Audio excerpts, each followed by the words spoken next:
Yeah, a few weeks back, there was some discussion. There was a conversation on sent kind of privately through email, and it turned into a social media discussion.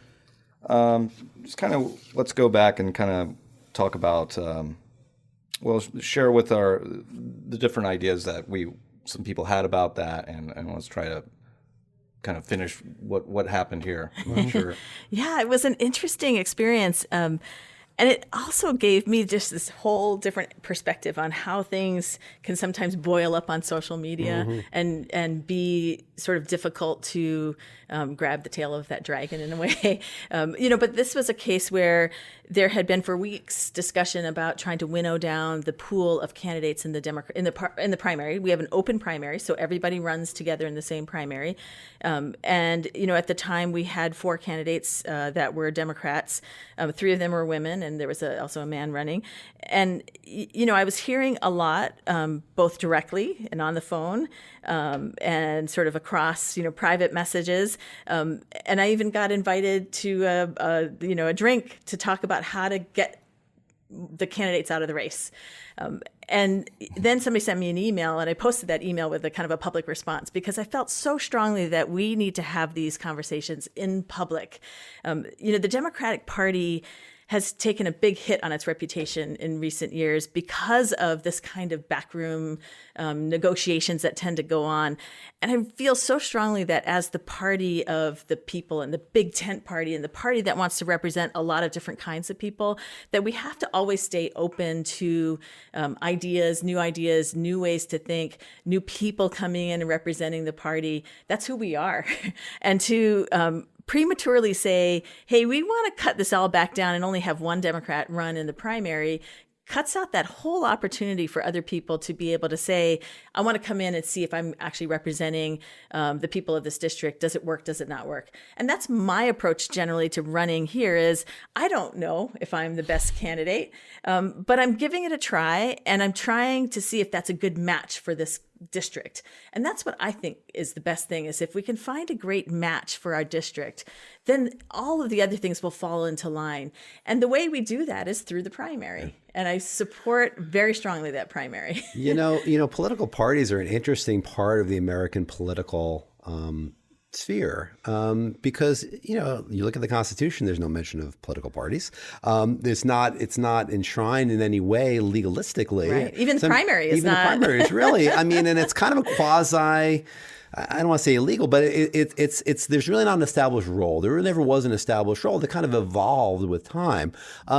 So we're in a place now where, and if you look in the 2016 election, where the way the Republicans handled their business in the presidential and the way that the Democrats did. Wow, yeah. No one in the Republican hierarchy wanted Donald Trump to be. He wasn't even in the top 10 probably for what anybody wanted, yet they didn't put any fingers on any scales, very little.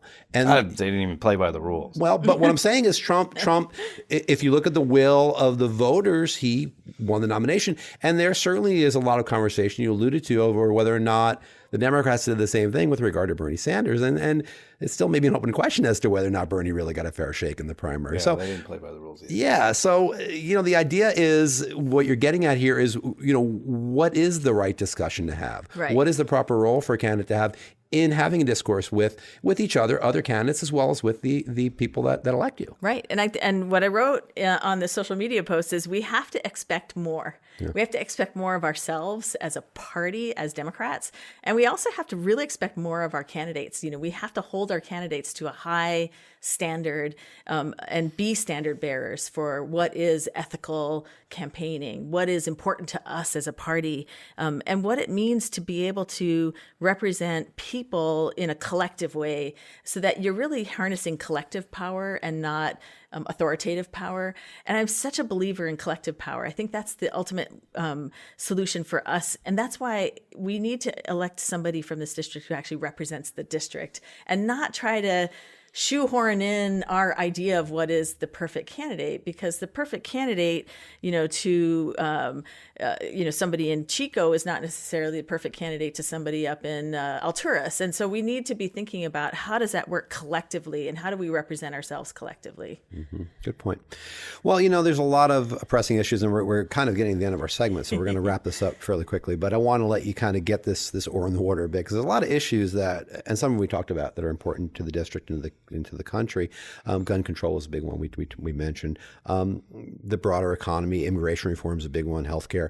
So of those things, or maybe of other issues I haven't talked about, what are the things or the one or two things that you think are really the most pressing and important that when you get to Washington, you want to jump on right away? Well, I'll tell you, number one thing to do in Washington is to actually do the job. Because I think right now we have somebody in Washington who's really happy to kind of let government wither on the vine, not do the job. And so number one is do the job, represent the people. That's number one. And I think after that, there are a lot of things that we should be working on, a whole bunch of things all at once. We should go there and work really hard and push these big social initiatives. And I think healthcare, gun control is a huge issue right now.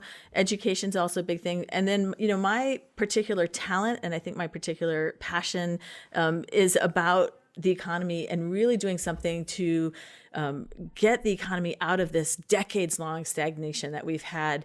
And it's not going to be one person. It's not me just doing that. It's going to be a collective effort. And it's going to take all of us doing that, at the county levels, at the state levels, at the federal levels, getting our business people back online, and really getting that working collectively together.